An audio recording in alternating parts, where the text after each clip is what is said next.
Olá, estamos em mais um programa Força da Mulher, para abordar hoje questões familiares, sob o olhar jurídico e também psicológico. Vamos às nossas convidadas, doutora Paloma. Olá, eu me chamo Paloma, sou advogada e estou como presidente da Comissão de Defesa de Mulheres Vítimas de Violência Doméstica e Familiar da OAB daqui de Paraty. Januária. Bom dia, sou Januária, sou servidora pública aqui do município há mais de 10 anos, na verdade há 13 anos.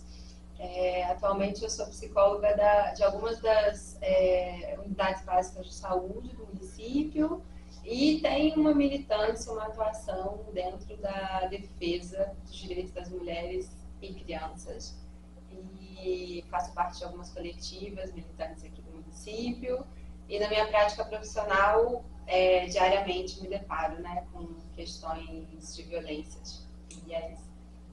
E eu estou sempre com vocês. Eu sou a Mônica Albuquerque, assistente social e trabalho no Hospital Municipal Hugo Miranda. Ótimo, e muito bom estarmos aqui juntos. Eu pensei em a gente conversar hoje em blocos. Em um primeiro bloco, a gente falar a questão de guarda, de pensão, de relações familiares. Aí eu começaria pedindo aqui para a doutora Paloma nos explicar um pouquinho o que é guarda. Aqui na Defensoria Pública a gente recebe diariamente mulheres e homens querendo informações sobre guarda, guarda unilateral, guarda compartilhada, e muitas vezes para o público leigo, afastado do direito, isso causa alguma confusão. Às vezes, alguns usuários chegam aqui e dizem, eu quero a guarda compartilhada, é 15 dias aqui, 15 dias lá. E, na verdade, isso não é uma guarda compartilhada. Poderia começar explicando para a gente, doutora? Sim, com o maior prazer. Eu penso, que inicialmente, para a gente tentar afastar essa confusão, poderíamos dizer assim, que há uma diferença entre guarda e regime de convivência. E aí o termo hoje, mais correto seria regime de convivência, não mais visitação, até porque pai e mãe não visitam, Quem visita é amigo, é tio, há uma responsabilidade, uma obrigação em torno do pai e da mãe, então seria, na verdade, um regime de convivência. A guarda, na verdade, ela diz respeito à tomada de decisões acerca da vida daquela criança. Diferente, muitas vezes, desse regime de convivência, que é um tempo de convívio que pode ser compartilhado ou não. Então, essa guarda compartilhada, como eu informei, é a tomada de decisões acerca da vida daquela criança, são as responsabilidades do pai e da mãe acerca da criança. Então, vão ser as tomadas de decisões sobre, por exemplo, pedagogia, qual é a pedagogia, qual é a escola que essa criança vai vir a estudar, que tipo de pedagogia, vai ser uma pedagogia tradicional, vai ser uma pedagogia construtivista, montessoriana, as espécies de tratamento, se a criança vai aderir a um tratamento alopata, homeopata, acerca de religião, acerca de uso de tela, tipo de alimentação, vai ser sujeitada a doce, não vai ser, qual vai ser a idade. Então, isso, acerca desses temas que eu trouxe como exemplo, a gente poderia estender eles, na verdade, colocar eles na caixinha da guarda compartilhada. Diferente do regime de convivência. O regime de convivência vai ser o tempo de convívio que cada mãe e pai vai ter com aquela criança. E o que a gente tem que ter em mente é que a criança ela tem que ter um lar de referência. A criança ela não pode ser uma bola de ping-pong, cada dia está com o pai, um dia está com o pai, outro dia está com a mãe, não. Inicialmente tem que ser estabelecido um lar de referência para essa criança. Bem, com o advento da Lei 11.698 de 2008, a lei brasileira trouxe agora como regra a guarda compartilhada. Então, hoje, como regra, a guarda deve ser compartilhada entre o pai e a mãe. E há duas exceções. Quando ou o pai ou a mãe abrem mão, não tem interesse nessa guarda compartilhada, ou em casos de haver risco de violência doméstica e familiar contra as mulheres. E no que tange essa questão da violência, né, essa segunda exceção, podemos dizer assim, ela foi uma alteração recente com a lei advinda em 2023. Então, de plano, a gente tem que estabelecer essas diferenças. E é até interessante, com base nessas diferenças, é que a gente pode, inclusive, verificar a guarda compartilhada em pais que moram em estados e municípios até diferentes, onde o regime de convivência não é tão econômico assim, né? É até desequilibrado. A gente pode ter a guarda compartilhada entre o pai e a mamãe, e o pai só fica de 15 dias com o filho. Ou se eles morarem de uma forma muito distante, de repente só fica nas férias, e ainda assim a gente vai ter essa figura da guarda compartilhada. Uma coisa que eu acho assim, super interessante, e aí é uma visão crítica, uma construção recente que está se fazendo, né, a partir de uma visão crítica, que eu quero dizer, de uma parte da doutrina que, de uma certa forma, rechaça muito essa guarda compartilhada como regra. E por quê? Porque, historicamente, a guarda, ela acabou sempre sendo exercida de forma unilateral pela mulher. Essa é uma realidade que a gente vive, né? A gente vive num país onde a gente tem uma estatística de mães solos e de uma responsabilidade paterna muito grande. Então, há quem sustenta que a guarda compartilhada, essa lei que chegou em 2008, ela veio para se opor à Lei Maria da Penha, que é uma lei de 2006. A Lei Maria da Penha é uma lei que trouxe um poder, uma potência para as mulheres para se defenderem de inúmeras espécies de violência. E a partir do momento em que a guarda compartilhada vira regra, acaba, de uma certa forma, sendo utilizada por muitos homens como uma violência de gênero em relação a essas mulheres, aonde a todo tempo elas têm que consultar esse pai acerca das decisões que vão ser tomadas sobre os filhos. Isso, muitas vezes, na prática, né, por óbvio, né, estou falando assim, muitas vezes eu não estou generalizando, mas muitas vezes na prática, o homem acaba atrapalhando, acaba criando obstáculos e, de uma certa forma, violentando psicologicamente mulheres com esse discurso de que a guarda é compartilhada, né? Então, por exemplo, a mãe fala, olha, foi feita uma análise, a criança tem que ser submetida a uma terapia. Eu não acho isso palhaçada. Minha filha não é maluca, não acredito em psicólogo. E muitas vezes o homem não quer, porque também não quer arcar com essa despesa extra. Ou então, olha, a criança vai ter que botar aparelho. Isso é palhaçada, não vai botar aparelho em nada. Então, quer dizer, você acaba engessando a autonomia, muitas vezes, que aquela mãe tinha de tomar as decisões em relação aos filhos, porque acaba encontrando uma barreira desse pai, que acaba se utilizando dessa guarda compartilhada, muitas vezes, inclusive, pais que, quando estavam juntos com a mãe, nem sequer participavam. Exatamente, que é a maioria, né? Eu recebo muito essas reclamações das mães, em que os pais nunca estão presentes. Acham que colaborar financeiramente e ponto, que já é importante. Pois é, né? E muitas vezes a colaboração financeira também não consegue nem, enfim, suprir. Muitas vezes não chega nem na metade das necessidades daquela criança. Então, enfim, em virtude, né, exatamente dessa crítica e dessa experiência prática vivenciada, muitas mulheres acabavam conseguindo demonstrar que eram vítimas de violência doméstica e que seria inviável a manutenção de uma guarda compartilhada quando há uma violência doméstica, desde a psicológica até a moral, não necessariamente só a física. Por quê? Porque para a guarda compartilhada atingir o que ela se dispõe, né, o que ela aparentemente se dispôs, que é o melhor interesse da criança, é necessário que haja um diálogo de forma harmoniosa entre esses pais. E o que na prática a gente vê é que é muito difícil isso acontecer. Então, realmente, a guarda compartilhada como regra, ela não, na prática, ela acaba não visando, né, para essa parte da doutrina, visando o melhor interesse da criança. Ela acaba sendo uma disputa entre aquele pai e aquela mãe.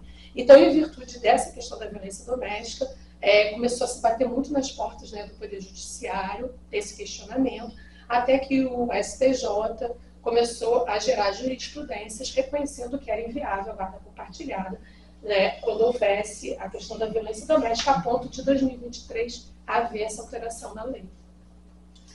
Então, a Paloma nos explicou aqui que guarda compartilhada não é a mesma coisa que alternada. Compartilhada é compartilhar as responsabilidades, discutir escola, discutir necessidades de tratamento e chegar juntos como que num consenso a determinadas decisões. Aí eu gostaria de ouvir a Januária sobre essa possibilidade de ter essa discussão no momento de separação e como que seria possível manter uma relação saudável nesse momento que é difícil para a mãe, para o pai e também para as nossas crianças de separação. É uma pergunta muito interessante, sabe, Renata? E ouvindo Paloma, né, falar do quanto que é delicado, né, o regime de convivência, né, numa separação.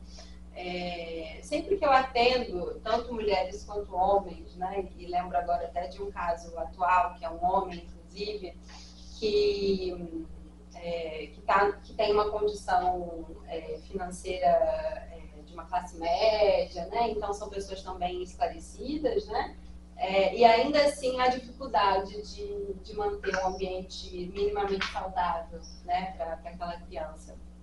Eu costumo dizer que a gente estava falando disso agora há pouco, né, que o direito de bem viver, de bem-estar dessa criança precisa prevalecer acima de tudo, né, acima das diferenças, porque se um casal se separa, naturalmente é porque tinham conflitos, né, por mais sutis que fossem os conflitos, tem diferenças ali que fizeram aquelas duas pessoas deixarem de ser um casal, né. E aí, a chance dessas diferenças passarem a respingar agora na criação das crianças, né, na criação dos filhos, no regime de convivência, no modo como vão ser tomadas as decisões, é muito grande, né? Então, eu sempre trabalho, né, com as famílias o quanto que é importante aquela criança entender que aqueles pais estão se entendendo, né? São adultos, né? E que conseguem minimamente resolver coisas sem conflitos, né? Óbvio que eu estou falando aqui de uma realidade que não é a realidade que a gente encontra no cotidiano, né? Que são pessoas que dificilmente conseguem dialogar, né? Principalmente se a gente pega uma camada da população um pouco mais simples, né? Isso não é uma via de regra, é óbvio, né? Tem pessoas simples que tem uma habilidade de diálogo e de conseguir contornar as coisas para proteger as crianças incrível.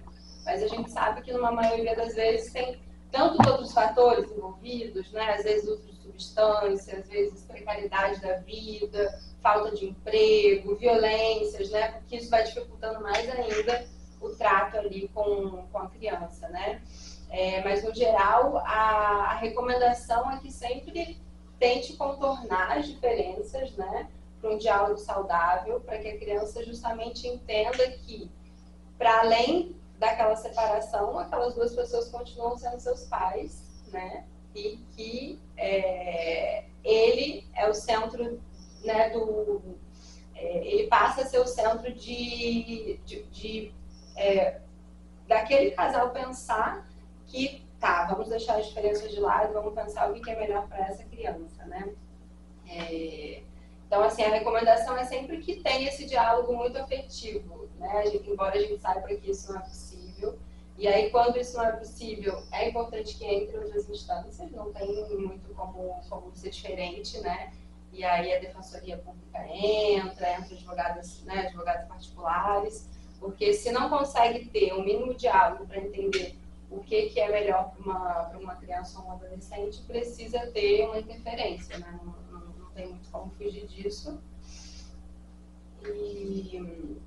E acho que é um pouquinho isso, Renata. Assim, não sei se você quer...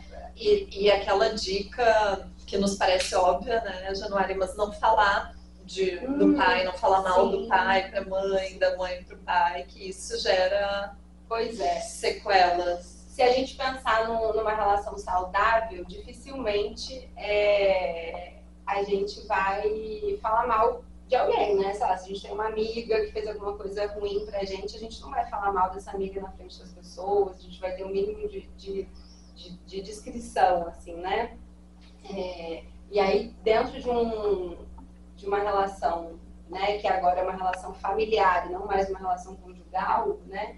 Isso precisa ser princípio de tudo, né? Não tem como a criança ser exposta a conteúdos que não são apropriados para ela, né? Então, a criança não tem que saber que o pai não pagou pensão, a criança não tem que saber que o pai está namorando outra, ou a criança não tem que ouvir do pai que a mãe está saindo, que a mãe está escolhendo se maquiar, que a mãe está fazendo academia para ficar... Enfim, não tem que ter esse tipo de conteúdo sendo exposto para nenhuma criança e adolescente, porque isso vai trazer prejuízos emocionais e psicológicos para essa criança, evidentemente, né?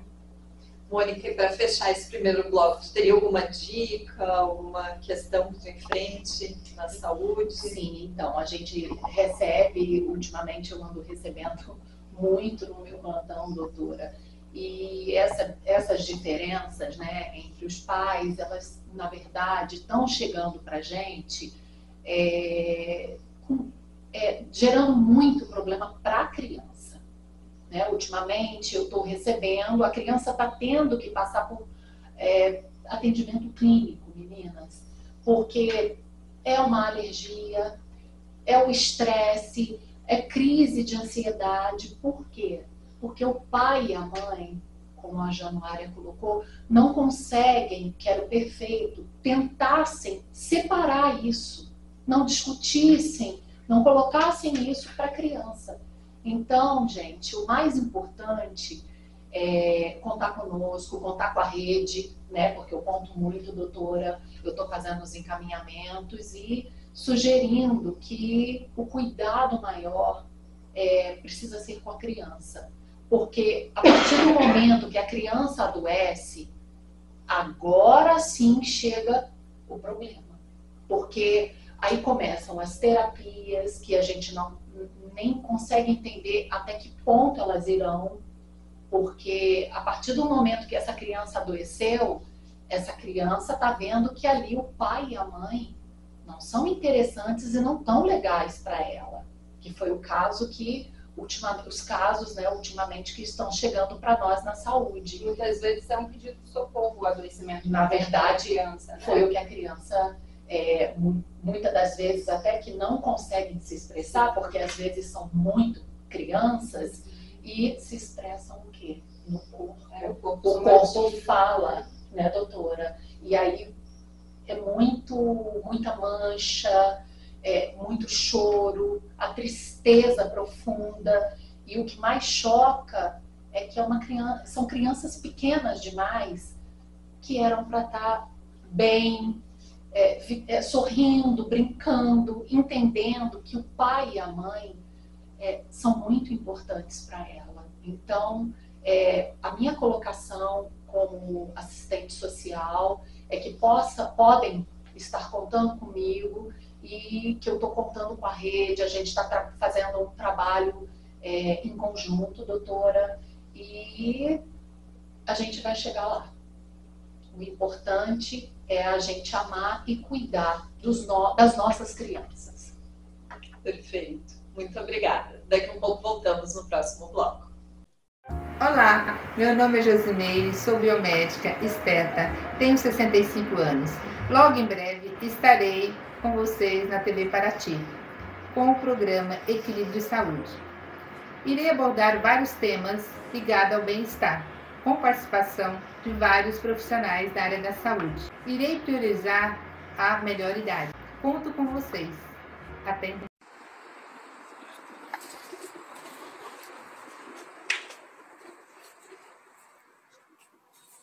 Ai, pessoal, desculpa.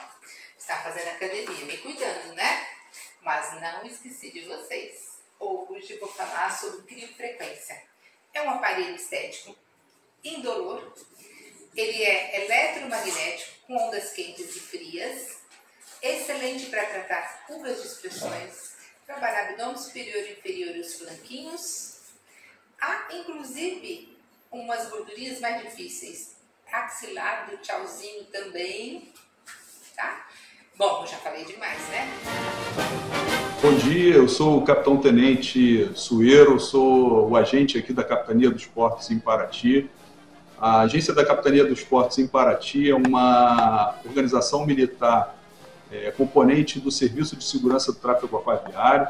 E aqui em Paraty, a nossa área de jurisdição, ela abrange desde o Foz do Rio Mambucaba até a ponta de Trindade. São cerca de 160 quilômetros de extensão, dos quais a Marinha se faz presente diariamente durante os 365 dias do ano.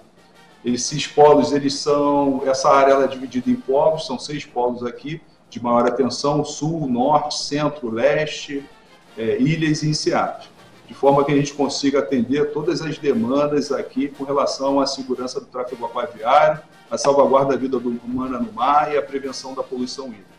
Aqui na área de jurisdição de Paraty, nós controlamos cerca de 5.000 embarcações, são cerca também de 16.000 amadores.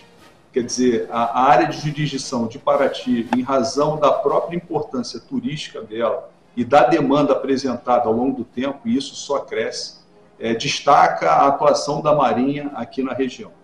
A Marinha aqui em Paraty, ela trabalha baseada em 3 pilares constitucionais: a segurança do tráfego aquaviário, a salvaguarda da vida humana no mar e a prevenção da poluição hídrica. E dentro desse contexto, a Marinha também executa e coordena cursos do ensino profissional marítimo, voltados a qualificar pessoas para exercerem ofícios no mar. Aqui, especificamente na região de Paraty, os cursos mais demandados são o curso de segurança de passageiros, o curso de formação de marinheiro auxiliar de convés e o curso de pescador profissional. Esse ano de 2025, a gente tem uma expectativa de formar cerca de 300 pessoas só pelo programa do ensino profissional marítimo, ou seja, é o programa onde recursos federais são alocados para a formação de profissionais para trabalharem no mar. Também podem ser oferecidos cursos extra-FDPEM, extra-Fundo de Desenvolvimento do Ensino Profissional Marítimo, por empresas e instituições públicas, de forma a contemplar pessoas que não conseguiram aprovação naquele curso oferecido pelo PREPOM. Então, no contexto do ensino profissional marítimo, a Marinha entendeu, dentro do contexto do ensino profissional marítimo, que a descentralização da execução dos cursos seria a melhor opção. Nós identificamos aqui em ações de fiscalização do tráfego aquaviário a dificuldade que as pessoas que residem nas regiões costeiras têm em se matricular no curso. Seja em razão da dificuldade da mobilidade, seja aquelas inerentes à própria atividade que ele exerce durante o dia. Então, esses cursos foram descentralizados, agora nós vamos alcançar a primeira comunidade costeira, que é de Paraty-Mirim. Conseguimos também enviar lá para essa região o grupo de atendimento ao público, e nós levamos todas as fases do programa do ensino profissional marítimo para lá, ou seja, desde a matrícula até a execução, até o início das aulas propriamente dito. Então, a Marinha aqui em Paraty, ela trabalha diariamente em ações de fiscalização do tráfego aquaviário, mas como eu comentei, a nossa extensão diária ela é muito grande. Então, é fundamental que a população, a sociedade civil participe. E como que a sociedade civil participa? Ela pode entrar em contato conosco por meio dos telefones DDD 24 98123 6056. Esse telefone está disponível 24 horas por dia, 7 dias por semana, e cabe salientar que quanto mais expressiva for a participação da sociedade, mais efetivas serão as nossas ações. Contem sempre com a Marinha, é a Marinha trabalhando para a sua segurança. Estamos retornando e agora com mais 2 convidadas que acabaram de chegar, a Dinha e a Claudinha. Muito bom tê-las aqui. Dinha, nesse momento a gente ia começar a abordar a questão da violência contra a mulher. Tu compartilhaste conosco, que tiveste uma experiência. Poderia contar pra gente como é que foi a superação? Sim, superar é difícil, né? Superar uma violência doméstica. A gente continua levando, mas é bem difícil. Eu tive, em 2011, a minha casa queimada pelo meu marido, um policial militar, e que, assim, não teve punição. Consegui superar um pouco por conta da solidariedade das mulheres da Ilha Grande, que hoje somam no coletivo de mulheres da Ilha Grande. E como é que funciona esse coletivo de mulheres? Esse coletivo, ele soma na cultura, a gente tem a quadrilha Os Filhos de Cuia, a gente tem o bloco Tudo Peladinha, que o bloco Tudo Peladinha nasce daí, da violência doméstica. Nesse momento, as mulheres da Ilha Grande se juntam e fundam o bloco Tudo Peladinha. Deixa de ser o Atolados na ilha para passar a ser o bloco Tudo Peladinha, que vem desfilando e falando da cultura da Ilha Grande, né? E, assim, essas mulheres, nosso coletivo, quando a gente percebe que a gente precisa ajudar alguém, ou como quando a Ilha Grande passou pela pandemia, que a gente viu a necessidade de fazer uma ação maior, nós colocamos um projeto no edital da Fiocruz e a gente conseguiu provar que na Ilha Grande tem uma favela, que na Ilha Grande a gente precisava ajudar as mulheres, principalmente as mães, chefes de família. E aí esse foi o nosso primeiro projeto que a gente desenvolveu com a Fiocruz. A gente comprava de quem tinha o produto, que eram os quilombolas, os pequenos produtores da região, e a gente doava cerca de 5 a 7 quilos de alimentos na Ilha Grande. Maravilha. E, Dinha, tu falaste também de uma particularidade que a gente vivencia muito aqui, Januária, que é quando a vítima ela vive em locais um pouco distantes do continente, às vezes precisa pegar um barco, e nesse barco está o agressor e vítima junto. Como é que é isso de ser vítima em regiões um pouco mais afastadas? É muito complicado, porque a mulher já foi agredida. E mais uma agressão ela sofre, que é o que acontece, por exemplo, lá no Abraão. Ela faz a denúncia e ela vai junto com o agressor para a delegacia em Angra dos Reis. Então ela é violentada de novo. Isso sem contar que a gente mora num grande condomínio. E muitas das vezes o agressor trabalha ali, mora ali, e a mulher também. Então é muito difícil. A gente acolhe lá no projeto que a gente desenvolve agora várias mulheres e que falam sobre isso o tempo todo, né? Que é o fato de ter que conviver com o agressor na mesma localidade. Não adianta 100, 200 metros, o agressor está ali o tempo todo. E ela acaba não tendo liberdade, ela acaba sendo privada.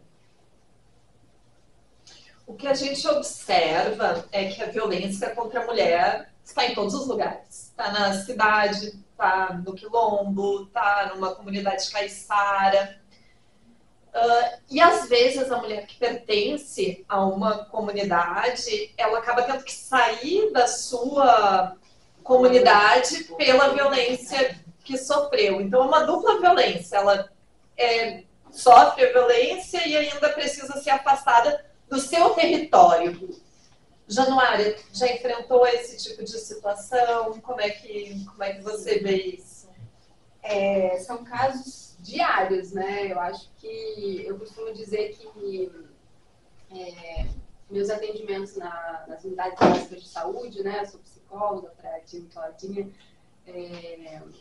Se eu atender 10 casos no dia e desses 10 forem mulheres, né, certamente 8 já passou por algum tipo de violência, né? Qualquer tipo, desde a sua infância, né? Pelo fato dela ter nascido uma mulher. E aí, se a gente pensa nessa realidade de mulheres que estão afastadas, né, que estão em lugares que a acessibilidade já é dificultada, né, essa situação de violência vai ser muito pior, né, porque muitas vezes, para ela sair da violência, né, ela vai ter que cortar os seus vínculos sociais, comunitários e familiares, né? E eu penso num caso bem próximo, inclusive, que não foi de uma paciente, mas foi de uma... Porque é isso, eu costumo dizer que a violência doméstica familiar é uma violência muito democrática, né? Ela atinge todos os lados, né? É óbvio que a gente sabe que tem um recorte de mulheres que sofrem mais, de famílias que sofrem mais, tem, é óbvio, né? São os lares mais pobres, as mulheres negras, as crianças negras, mas elas acontecem em todos os lugares, né? Vide uma defensora pública, uma juíza no Rio que foi morta dentro do tribunal, né? Há alguns anos atrás. Mas é muito comum as mulheres precisarem abandonar justamente seus territórios, que muitas vezes estão ali, se a gente pensar aqui nesse território tradicional, muitas vezes esse território, ele é o território de ancestralidade dessa mulher, né? E ela vai ter que sair para conseguir se ver livre de uma violência doméstica. Eu lembro de uma jovem que precisou buscar abrigo em Niterói, depois precisou buscar abrigo onde a mãe estava, no Sul, e junto com 2 crianças pequenas, né? Isso tudo porque a gente sabe que a medida protetiva ela não é uma segurança, né? A gente sabe que a medida protetiva ela não assegura que essa mulher não vai ser novamente violentada, né? Não assegura a vida dela.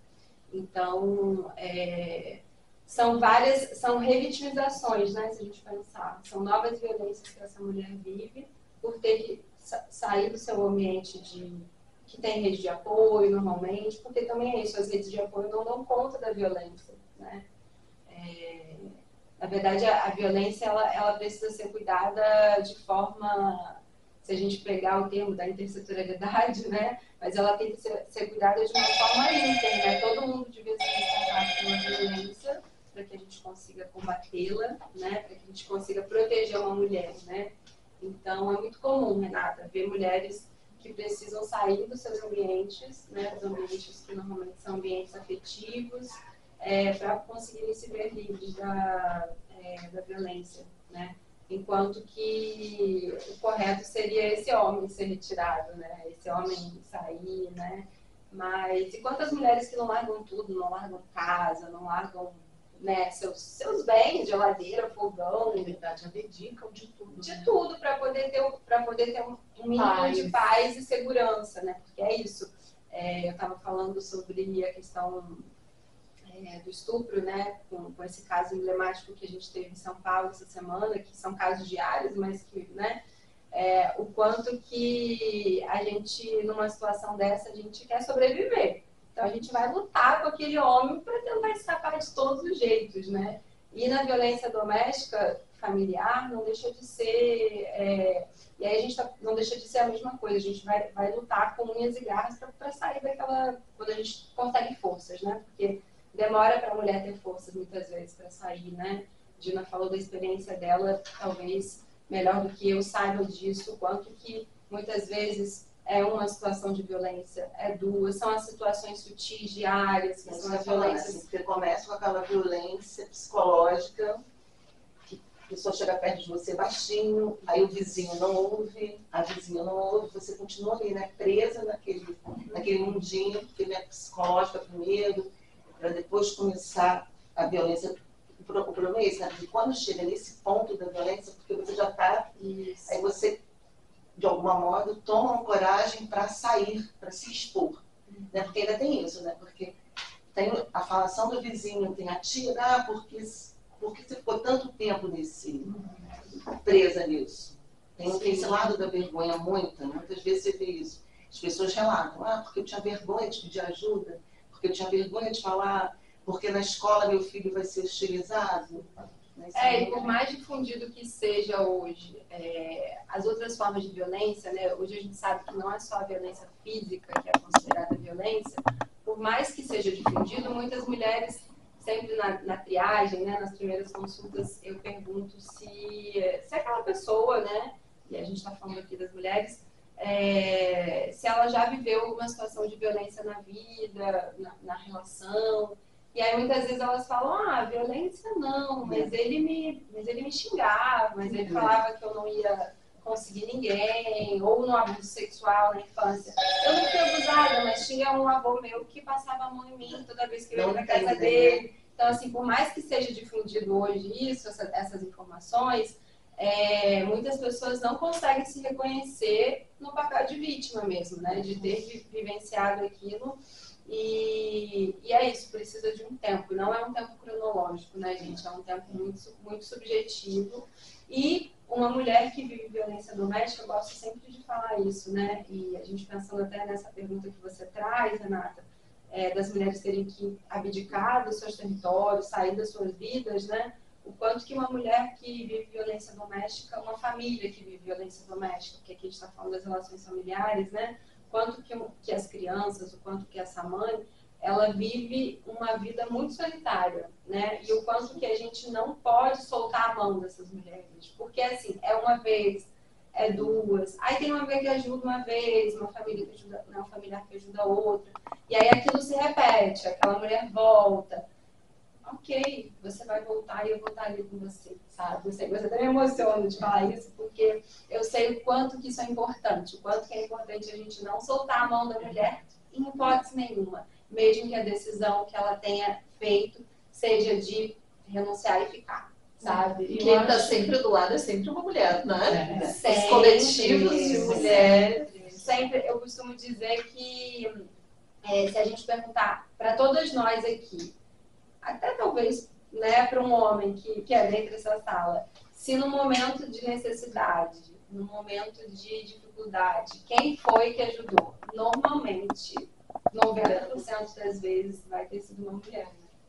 Mas eu queria até aproveitar essa deixa, eu acho que é importante a gente também, nós aqui, né, assim, eu coloco que nós aqui, de uma certa forma, somos privilegiadas por termos uma certa formação, um letramento.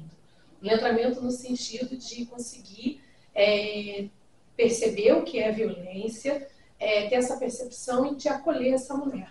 Mas, infelizmente, o que eu venho vivenciando, inclusive muitas mulheres se colocam contra as outras, é a falta desse letramento e, em paralelo, eu acredito que há um projeto, e é esse projeto dentro desse machismo estrutural, desse patriarcado que nós vivemos, de banalizar e normalizar determinadas violências, a ponto exatamente da mulher não conseguir, muitas vezes, identificar as violências psicológicas e morais que ela acaba sendo sujeitada. E aí isso vai, de uma certa forma, na socialização das mulheres como um todo. E aí uma socialização das mulheres e aí todas as camadas sociais, né? Então, a gente, de uma certa forma, é treinada e é condicionada e é enquadrada para ter determinados comportamentos colaborativos e passivos, né? E, de uma certa forma, passar a mão na cabeça de atos agressivos e violentos do homem, como se isso fizesse parte da essência do homem, fosse alguma coisa inata a ele. Então, de um lado, há uma divisão social muito bem estabelecida, onde a mulher teria como essência o cuidado, a doação, né, como se isso fosse inerente à mulher, a compreensão, a passividade, e em contrapartida o homem ele tem essa postura enérgica, agressiva. Então, a partir dessa socialização, a gente cria ali esse machismo estrutural, em especial a misoginia, onde a misoginia, especificamente no âmbito de rechaçar comportamentos que são tidos como femininos, né, dessa passividade em homens, e, consequentemente, as mulheres que também não têm essa postura passiva, mas a mais enérgicas, são tidas como loucas, histéricas, agressivas. E aí, no que tange essa questão da rede de apoio, muitas vezes a gente vê outras mulheres fazendo esse questionamento. Ah, mas ela não tem vergonha na cara. Ah, mas ela pegou e voltou. Né? Ou então, em especial, muitas vezes, essas mulheres julgando e apontando o dedo. Se a gente reparar, há um pacto masculino. Os homens, eles tendem a se proteger. Infelizmente, é óbvio que muitas mulheres se protegem, existe essa rede de apoio, mas infelizmente eu enxergo muitas mulheres também na posição de acusadoras, de julgadoras, porque foram socializadas. É uma reprodução do patriarcado. É uma reprodução do patriarcado e um projeto, ao meu ver, é um projeto conveniente desse machismo de desarticular as mulheres. Enquanto eles botam essas mulheres para competir, né, para de uma certa forma se julgarem, você enfraquece essas mulheres e continua violentando essas mulheres. Sim, e você já pensou a dificuldade que é para essas mulheres quando chega em uma delegacia, Mariana, e tem que fazer um registro com um policial homem? Eu já levei uma companheira da ilha para fazer um registro e o policial queria alguma coisa, um áudio, uma prova de que ela estava sendo violentada. Ela desistiu depois de conversar com ele, ela desistiu e voltou para casa e continuou morando com o agressor. Não, e muitas vezes porque ele dificultou tanto para ela fazer o registro que ela voltou para casa. Não, e ameaça assim, olha, cuidado, você pode responder criminalmente. Por denunciação caluniosa, você tem certeza? Eles perguntam 3 vezes. Você tem certeza que você vai fazer o registro? Você tem certeza? Você tem certeza? Isso pode voltar contra você. E aí te deixa lá 1 hora esperando. Para você pensar se você vai ou não retirar a queixa. Então, assim, a gente precisa que esse primeiro acolhimento ele seja feito por mulheres. Não dá para você chegar numa delegacia, numa DEAN, e você fazer esse primeiro registro com um homem. Tem que ser uma mulher. E uma mulher preparada, uma mulher conscientizada, né, letrada, podemos dizer assim, que tenha a noção de como é que funciona o sistema. Ou que tenha um acompanhamento de uma psicóloga, de uma assistente social, para esse primeiro acompanhamento. Isso é muito importante. Né? Pessoal, a gente vai encerrar esse bloco e voltamos daqui um pouquinho.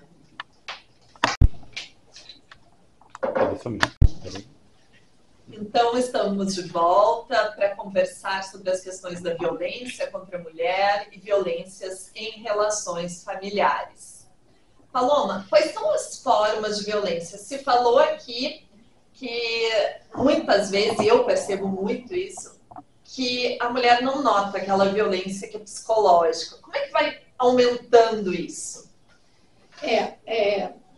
A gente, né, percebe e vivencia na prática que, na maioria dos casos, a violência ela tem como origem essa violência psicológica. Essa violência sutil, disfarçada, e ela é sutil e disfarçada exatamente pela socialização, como eu falei antes. Né? É como se fosse assim, algo inerente ao homem, determinados comportamentos enérgicos, agressivos, e que a mulher ela deve se sujeitar a isso porque ela foi socializada para poder entender, compreender, acolher, colaborar. E aí é impressionante que a gente repara isso até no entretenimento, né? É a Bela e a Fera, nos próprios desenhos, ou seja, a mulher ela fica com a incumbência de construir aquele homem, ou seja, ela é socializada para poder casar, ser compreensível e depende dela a mudança de comportamento daquele homem. Então ela também se sente muitas vezes culpada por estar sendo violentada psicologicamente. É uma cobrança, né? É uma cobrança, inclusive, da sociedade. Muitas vezes ela não tem até respaldo na família. Não tem respaldo, muitas vezes, na religião que ela frequenta, né? Onde as pessoas não, hoje você tem que perdoar, você tem que aceitar. Quanto mais você colaborar, ele vai mudar. Então ela começa a encarar aquilo, embora aquilo de uma certa forma machuque, né? Assim ela tem um alerta, ela acha isso muito natural. Essa violência psicológica, né, onde muitas vezes está ligado com o trabalho de cuidado, com o trabalho do lar, com esse trabalho invisível, coisas pequenas, o arroz ficou duro, e aí você não fez direito. Se a criança só ficou doente, é porque você não cuidou necessariamente, foi por sua culpa. Então são coisas que vão indo, que vai escalonando, e que daqui a pouco entra na violência moral, que é onde você humilha, né? Você xinga, e você é louca. Não, eu não disse isso. Sim, isso nunca é no primeiro encontro. Porque se o cara Não, convida a mulher pra sair, no primeiro encontro ele dá um tapa no rosto dela, a mulher dispara. Exato. É uma coisa que vai sendo construída aos poucos. E há pouco a Januária disse assim, que tem mulheres que não identificam, e Paloma reiterou isso, como violência. Eu já recebi muitas mulheres aqui que diziam, por exemplo, não, ele não era violento comigo, mas eu só recebia comida quando eu mantinha relação sexual com ele. Isso é muito violento. Isso é muito violento. Não, ele não era violento comigo. Ele só dizia que o dinheiro, quem ganhava era ele, então era ele que mandava na casa. Isso tudo é muito violento, Isso né? acontece muito, né? Porque assim, a pessoa fica, eu que pago, eu que vou pra rua trabalhar, eu que boto dinheiro na mesa. E você pode até sair, mas você vai comer o quê? Quando você vai comer? O que você vai dar pro seu filho? Porque numa hora dessa, vira o seu filho, né? Não é o nosso filho. É o seu filho. Você cuida do seu filho, você cuida da roupa do seu filho, do dinheiro do seu filho. E como que você faz? Você a vida inteira ficou ali dona de casa, né? Aí você vai, a essa altura do campeonato, você com mais de 50, 60 anos, mercado de trabalho não vai te absorver, e você fica ali naquela relação presa, você não tem dinheiro para comprar um gás, não tem dinheiro nem para sair para fazer qualquer coisa, né? Tem essa coisa dessa espécie do dinheiro, e que eles falam mesmo, que o homem machista joga na cara, o dinheiro é meu. Isso é muito complicado. Eu que sustento, eu que pago tudo. E muitas vezes é ele no início da relação que diz, não, prefiro que tu não trabalhe, que E ela, tu exatamente, ela fica naquele momento, vai naquela vida, a vida inteira, né? Vira dona de casa, vira mãe, vira avó e continua ali. E uma certa hora, quando ela quer sair, ela não consegue porque não tem dinheiro, não sabe trabalhar, não consegue. Não, e eles até ameaçam muitas vezes assim, né? A mulher leiga não tem conhecimento dos seus direitos, nenhum juiz vai dar guarda. Porque você Nossa, onde tem imóvel, eles falam isso é o que o juiz não vai dar guarda. E aí a mãe é apavorada porque a mãe, aquele amor visceral, ela vou pegar guarda do meu filho. Como é que eu vou sustentar meu filho? Se eu não posso sustentar meu filho, eu não posso ficar com ele. Isso assim acaba com a mulher, com uma mãe, né? E agora é o momento, Paloma, de falar que existe o direito à pensão alimentícia. Então, o filho tem o direito à pensão alimentícia e, muitas vezes, a própria mulher que se dedicou uma vida, como disse a Claudinha, tem também o direito à pensão. Muitas vezes é uma dependência econômica que dá essa dificuldade de sair. Exato. Nunca trabalhou, que a gente recebe lá. Elas falam, não tem formação. Eu nunca trabalhei. Não sei o que fazer. O que é que eu vou fazer? Para onde eu vou? Exato. E aí é interessante que isso é bom que as mulheres saibam dos seus direitos, né? E hoje vem ganhando uma força muito grande junto ao Poder Judiciário.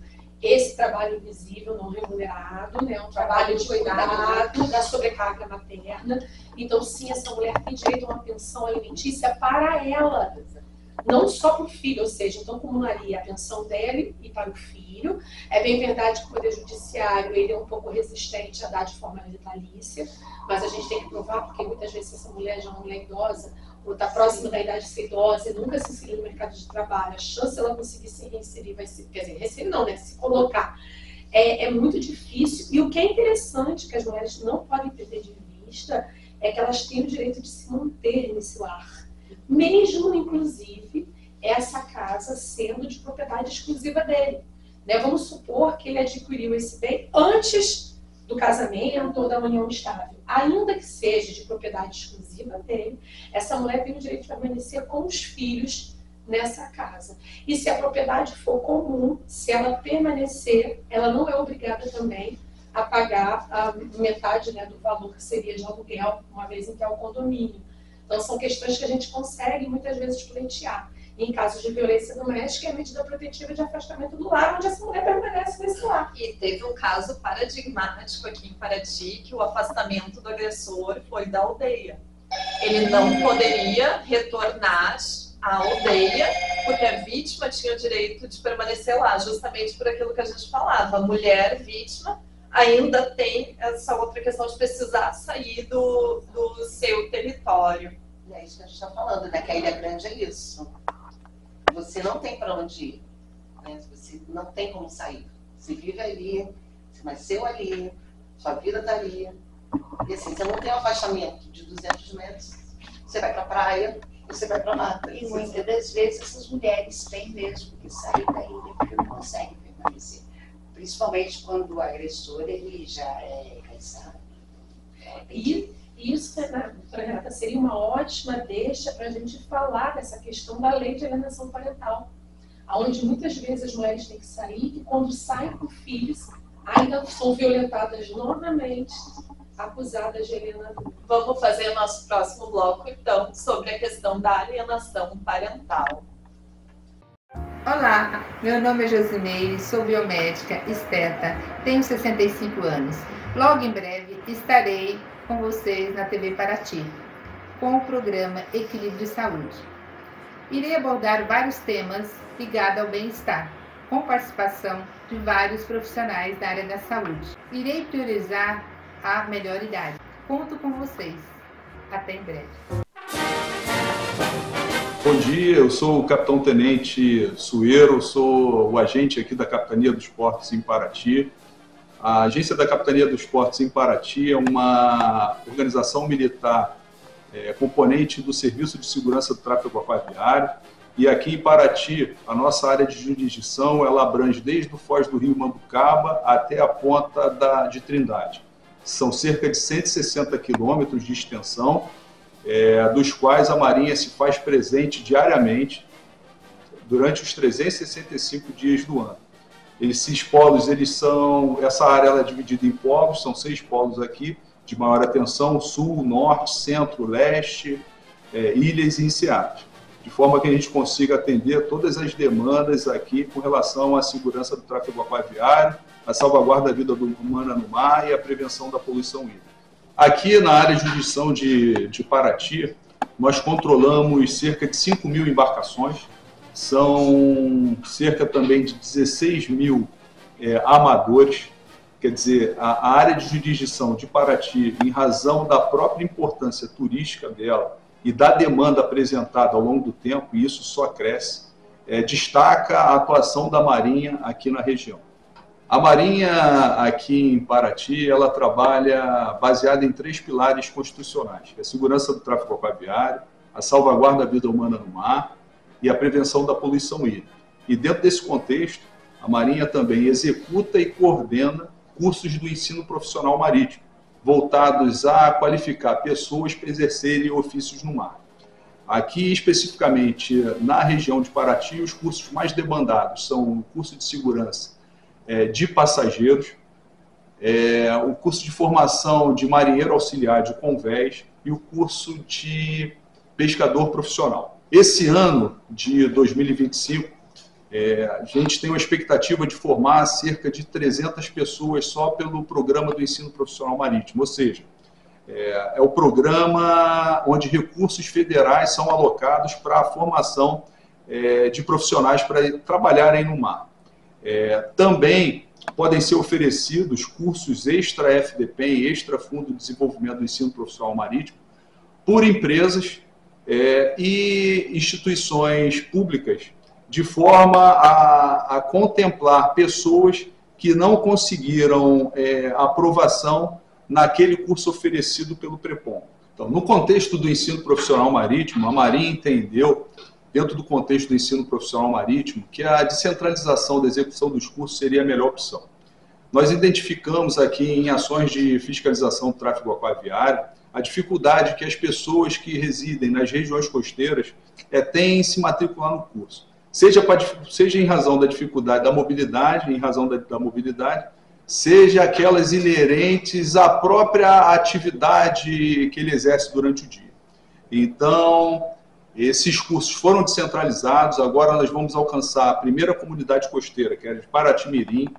Conseguimos também enviar lá para essa região o grupo de atendimento ao público, e nós levamos todas as fases do programa do ensino profissional marítimo para lá, ou seja, desde a matrícula até a execução, até o início das aulas propriamente dito.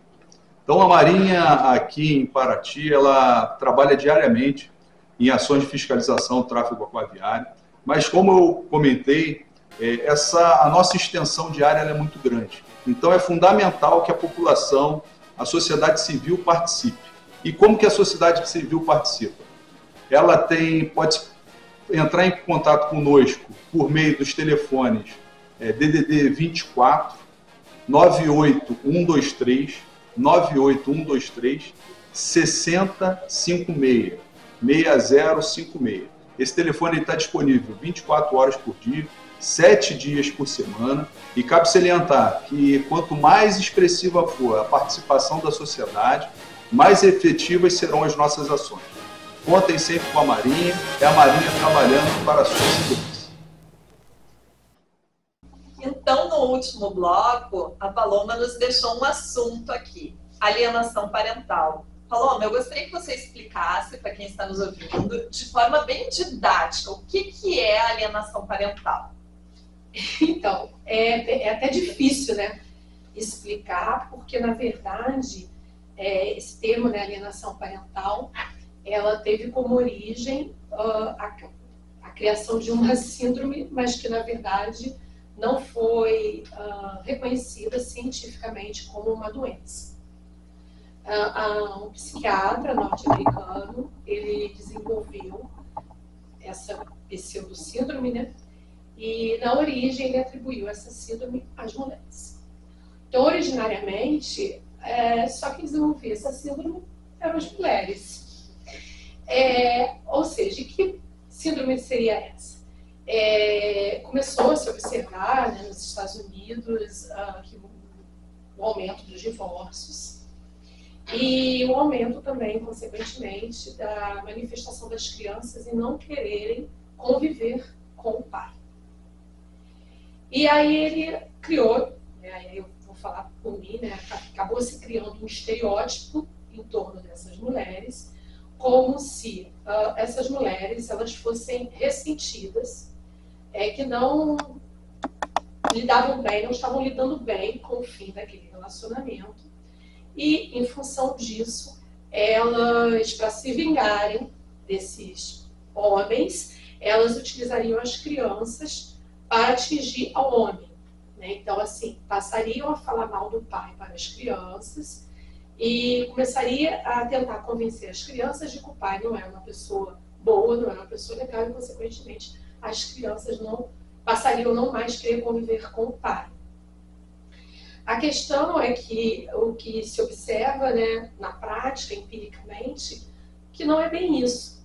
A gente tem, sim, um registro muito alto de uma irresponsabilidade paterna, e aí volto a falar dessa questão da socialização masculina, né, onde há uma normalização, inclusive, do homem que mal paga a pensão alimentícia, que mal participa, né, tanto é que a gente tem um trabalho invisível sobre a carga paterna, mas enfim. Na prática, muitas vezes o que a gente percebe são homens impacientes, homens que muitas vezes não conseguiam ter tato com as crianças, e o curioso é que nunca foi se perquirir, né, e nunca foi, de uma certa forma, entrevistar as crianças, até no viés psicológico, para conseguir entender, né, tentar entender o porquê que essas crianças não tinham vontade de conviver com o pai, o que estava acontecendo, né? Foi mais cômodo, enfim, atribuir essa responsabilidade à mulher. Posteriormente, ele acabou ampliando também para os homens. Ele tentou lutar muito para que isso virasse uma síndrome, né, reconhecimento via CID, não conseguiu. Então, há uma crítica hoje, não só no Brasil, mas mundial, acerca desse termo, em especial dessas leis, né, de leis, que trouxeram essa ideia de alienação parental, uma vez em que não tem qualquer tipo de respaldo científico para essa alienação, para essa síndrome. Enfim, só que aqui no Brasil essa lei ela entrou em vigor, né, eles conseguiram trazer essa lei, e aí eu vou falar a partir de uma doutrina crítica, né, uma doutrina que tem um viés, poderíamos dizer assim, uma perspectiva de gênero, não só de gênero, mas de raça, de classe social, que critica não só a lei de guarda compartilhada, como eu falei anteriormente no primeiro bloco, mas também a lei de alienação parental, e sustenta que ambas as leis vieram para se opor, vieram para inibir a atuação e eficácia da Lei Maria da Penha. A Lei Maria da Penha data do ano de 2006. é uma lei com muita potência, é uma lei onde trouxe a possibilidade da mulher noticiar as violências que sofriam, noticiar esse machismo estrutural, né, se proteger contra as violências. Então, há quem sustente que aqui no Brasil, ambas as leis vieram de um movimento masculino para se opor à Lei Maria da Penha. As mulheres não teriam de forma gratuita essa lei. E a gente briga muito hoje para conseguir revogar essa lei de alienação parental. Há países que sequer trouxeram ela para dentro do ordenamento jurídico, outros trouxeram e já revogaram. E, enfim, e o que a gente vem enfrentando hoje, de forma assim, muito latente, é a utilização dessa lei por homens para perpetuar as violências de gênero, em especial quando as mulheres noticiam que são vítimas de violência doméstica e conseguem as medidas protetivas de urgência em relação a ela.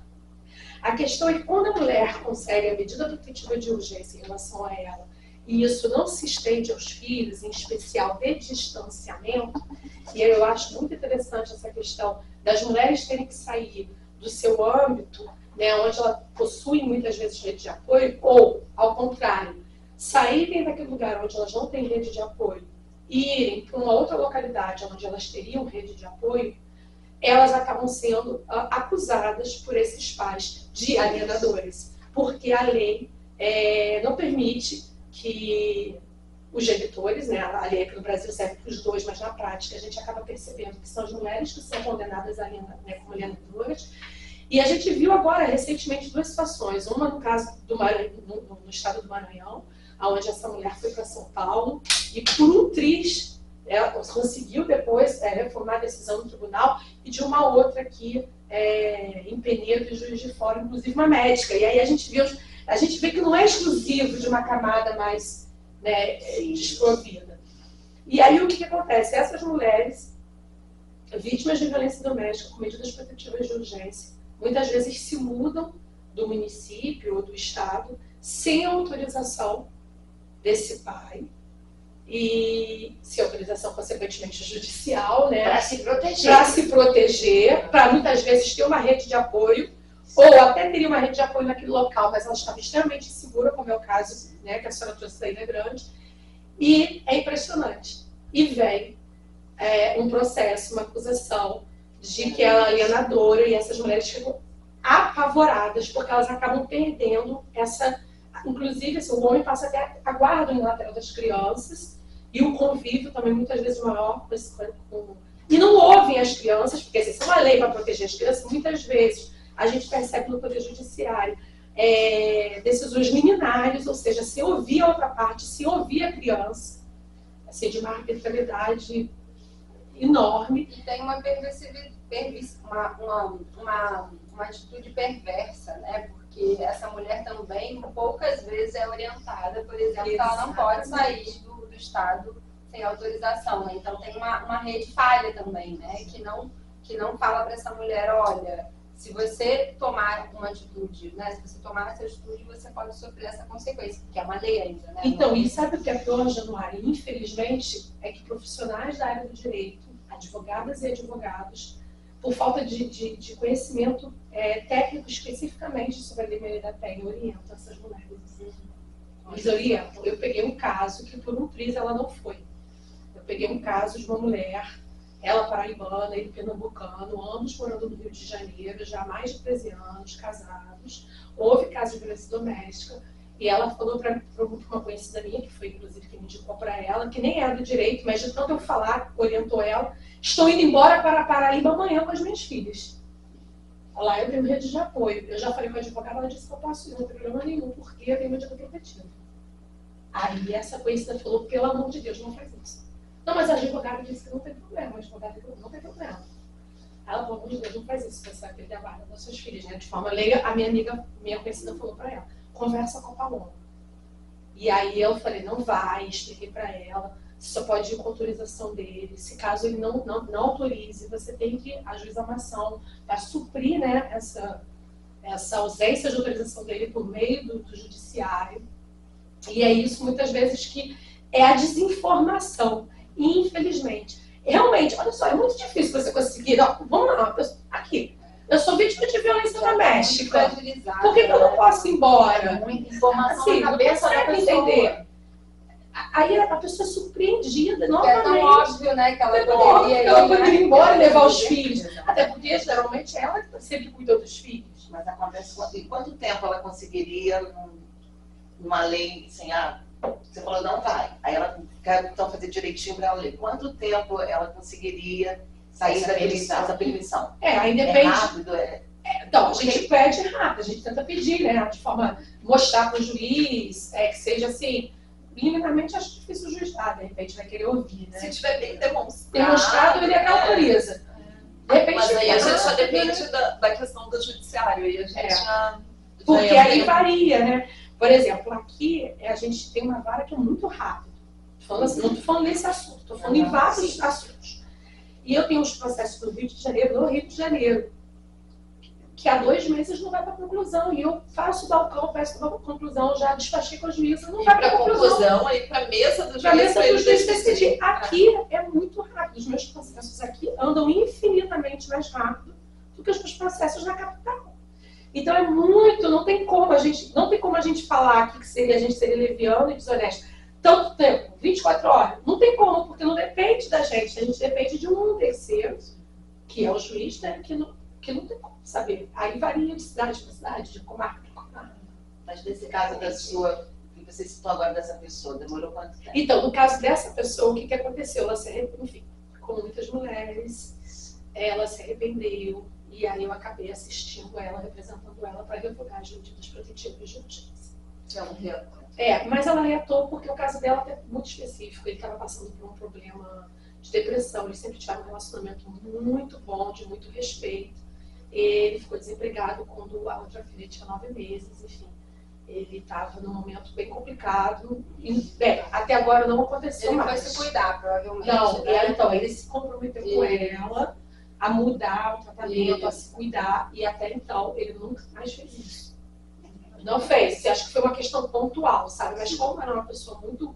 Ela não é da área do direito, mas ela é doutora, enfim. Ela é feminista, ela ficou muito assim, mexida com aquilo, sabe? Não chegou assim, enfim. Mas no final é isso que aconteceu. Então, nesse caso, não teve, né? Então, nós estamos aqui em 6 mulheres, mas na verdade sendo voz de tantas outras. Tanto da nossa cidade aqui, digo nossa cidade porque eu adotei essa cidade como minha, quanto da Costa Verde. Então, muito, muito bom estar aqui. Eu gostaria de pedir para cada uma de vocês que deixassem uma mensagem para as mulheres que estão nos ouvindo. Eu quero convidar vocês para conhecer o nosso projeto, que é o Horta e Cozinha Solidária, Horta Comunitária e Cozinha Solidária. Fica na Rua do Bicão, na Ilha Grande. É um projeto que tem parceria com a Fiocruz. Nós atendemos cerca de 100 mulheres, 50 no continente e 50 na Ilha Grande. A gente tem 2 cozinhas solidárias e eu queria muito contar com vocês lá para nos fazer uma visita, para a gente continuar esse papo lá na Associação SOS Ilha Grande, na Rua do Bicão, na Vila do Abraão. Deixar uma mensagem para vocês, em que eu sempre falo, estamos juntas, e o que vocês precisarem, vocês podem me procurar. Eu estou no hospital, e a nossa rede de apoio, que é fundamental. No momento, na cidade, a gente está trabalhando com o NIAN, com o Núcleo Interno de Atendimento à Mulher, que está formidável, e as outras redes que também estão funcionando. Então, contem comigo para o que der e vier. Estamos juntas. Bom, acho que a mensagem que eu quero deixar eu já falei um pouquinho, né, o quanto que é importante quando uma mulher está sofrendo algum tipo de violência, quando uma família está sofrendo algum tipo de violência, ela ter suporte, ela ter rede de apoio, né? Ela ter uma rede intersetorial do funcionalismo público funcionando, né? Para que ela possa, se ela necessitar, pedir ajuda, mas o quanto também que as redes comunitárias, né? Quanto que essa rede de apoio, que é formada por grupos de mulheres, que é formada pelas nossas famílias, né? Pelas nossas familiares, né? O quanto que isso é importante, o quanto que uma família que está vivendo isso... E hoje eu estou falando de família, porque a gente está entendendo que é a mulher e são as crianças que vivenciam a violência, não é só a mulher, né?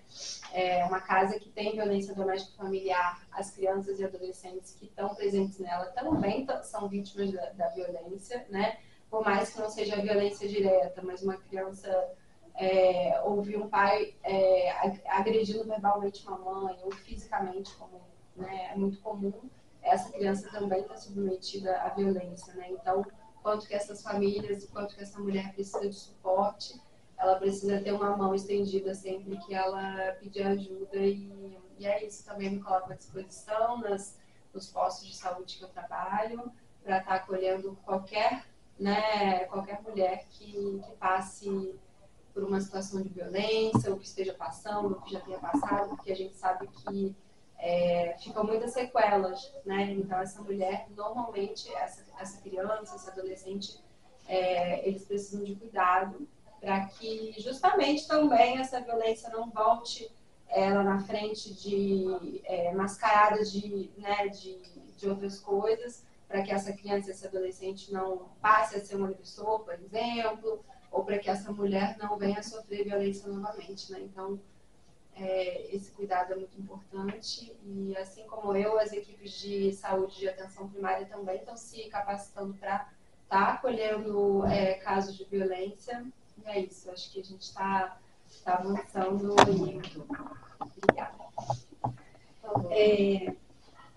Bem, eu também me coloco à disposição, né? Como eu falei, eu sou advogada e estou na Comissão de Defesa das Mulheres, mas o recado assim, que eu quero deixar é de prevenção para essas mulheres, no sentido de começarem a trazer para si, a tentar raciocinar, para conseguir identificar e a partir exatamente do que a gente trouxe aqui, né, de que não é mimimi, tá? Existe sim um machismo estrutural, existe sim uma misoginia instaurada e para isso a gente precisa estar atenta exatamente para a gente, se precisar, noticiar essas violências, isso não ser usado contra as mulheres.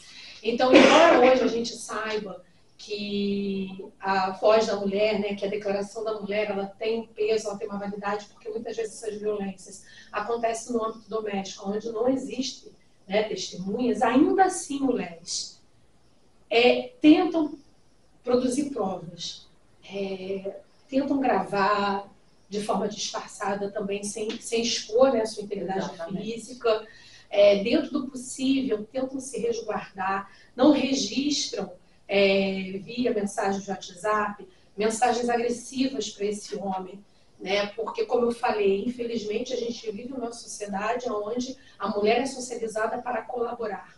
Então, qualquer atitude que de uma certa forma a mulher tenha, que é tida como agressiva, infelizmente você pode ser enquadrado no estereótipo da louca, da histérica, da vingativa, de que o homem, coitado, tem que lidar com a situação de uma mulher descontrolada.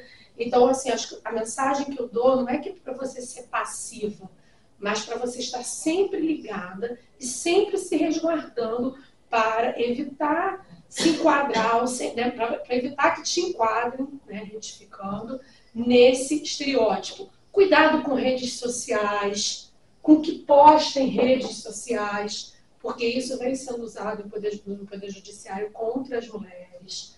Né, o que posta, o que fala. Eu vejo muitas mulheres expondo o homem em redes sociais. Tu não paga atenção, tu não faz isso. Não faça isso. Deixa para brigar com uma assistência jurídica da Defensoria Pública. Não se exponha, ou seja, não dá munição para usarem contra as mulheres. Para isso, tem que ter essa conscientização. Qual é a socialização do homem e qual é a socialização da mulher? Qual é o papel desse homem e qual é o papel dessa mulher dentro da sociedade? Eu não volto a falar, não é para você ser passiva, mas é para você ficar atenta, porque é todo um sistema que dificilmente sozinha você vai conseguir lutar. Então você tem que estar o tempo inteiro ligada e pensando dessa forma para conseguir se resguardar e se precaver para não entrar nesses estereótipos. Que você, mulher, saiba, só em você ver, estamos juntas, você tem sempre uma rede de apoio. Procure sempre uma rede de apoio. Não tente fazer nada sozinha. Como ela disse, pode voltar contra você. Procure a DEAN, procure a Defensoria Pública. Você nunca está sozinho. Tem sempre alguém segurando sua mão. Certo, muito obrigada e até a próxima semana. Juntas somos mais fortes!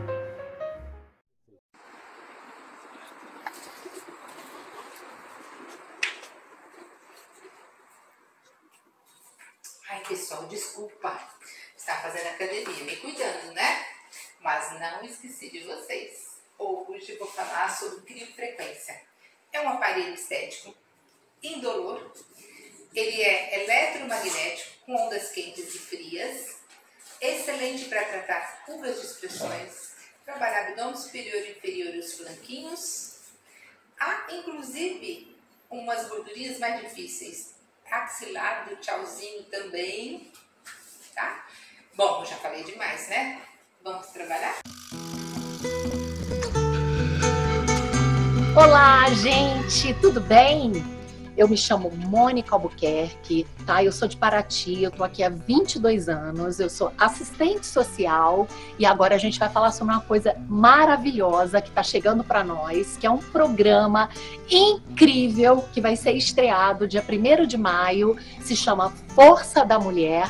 E eu conto com vocês, porque a gente vai falar sobre muitas coisas maravilhosas para nós. A gente vai falar sobre beleza, a gente vai falar sobre qualidade de vida e a gente vai falar também sobre um assunto que, assim, tá super em pauta, que é a nossa violência doméstica, o que a gente está vendo, assim, na nossa cidade que tá demais. E a gente vai estar com equipes maravilhosas da Delegacia da Mulher, o núcleo da Coordenadoria da Mulher. A gente vai estar com pessoas assim incríveis para que a gente tenha melhor qualidade de vida e que a gente entenda o maior objetivo, que é nos proteger. Então eu conto com vocês, tá? Dia 1º de maio. Gente, obrigada! Estamos juntas sempre. Um beijo!